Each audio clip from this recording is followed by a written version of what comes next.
अजून एक प्रश्न असा होता की बऱ्याच लोकांनी ज्युपिटर वगैरे हे रेग्युलर वळू फार वापरले, म्हणजे फार प्रमाणात वापरलेले.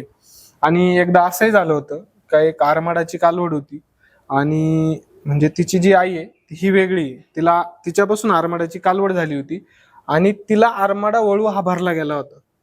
मग ह्या दृष्टीने शेतकऱ्यांपर्यंत मला पण असं पोहोचवायचंय आणि तुमच्याकडून पण माहिती गेली पाहिजे की बाबा क्रॉस ब्रीडिंग हे इम्पॉर्टंट आहे. इनब्रीडिंग वर थोडस म्हणजे त्यांच्याकडे ते रेकॉर्ड पाहिजे किंवा काय, तर ह्या गोष्टीबद्दल तुमचं काय मत आहे? मित्रांनो, मी इथं सांगू इच्छितो की जर आपल्या गोठ्यात जर पहिल्यांदाच जर साहेबांनी सांगितल्याप्रमाणे एखादा वळू असेल, तो हॅमर असू द्या, आरमाडा असू द्या, त्याची कालवड आहे आणि त्या कालवडीला जर परत तुम्ही जर तोच बुल लावला तर तिथं जे काही तुम्हाला पॅरामीटर अपग्रेड होणं अपेक्षित आहे तर ते पॅरामीटर अपग्रेड न होता ते डिग्रेडेड होतं.